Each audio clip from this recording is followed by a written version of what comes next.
नमस्कार. आज आपण इथे कुरकुरीत अशी कांदा भजी करणार आहोत. तुम्ही इथे बघा, मस्त अशी कुरकुरीत कांदा भजी झालीत.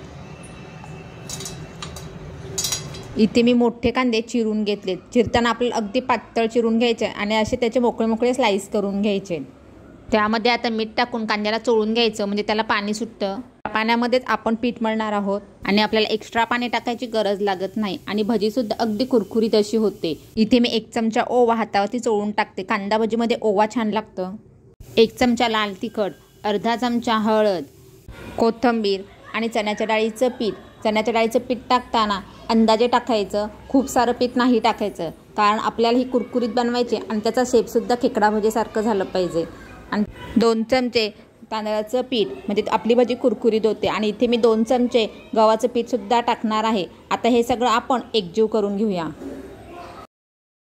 इथे मी थोडंसं अजून पीठ टाकलं आहे. इथे मी चण्याच्या डाळीचं 2 चमचे पीठ आणि चवीपुरता मीठ टाकले. आता इथे मीठ आपण आधीसुद्धा टाकलं होतं, त्यामुळे इथे मीठ टाकताना बेतानंच टाकायचं, नाहीतर आपली भजी खारट होईल. कांद्याला मीठ लावून खूप वेळ नाही चोळायचं, नाहीतर तो खूप पाणी सोडतं आणि कांदा खूप मऊ होतो आणि आपली कांदा भजी कुरकुरीत होत नाही. पण पिठामध्ये एक्स्ट्रा पाणी नाही घ्यायचं. जेवढा पीठ मावेल तेवढंच आपण पीठ घ्यायचं. इथे मी तेल गरम करत ठेवले, त्यामध्ये आता आपण ही भजी सोडूयात. भजी सोडताना अगदी अशी सैलसर भजी सोडायची, म्हणजे त्याचा आकारसुद्धा खेकडा भजीसारखं आलं पाहिजे. इथे तुम्ही बघा, इथे आपलं तेलसुद्धा अगदी चांगलं असं गरम झालेलं असायला हवं. आता हे आपण पलटी करून घेऊया.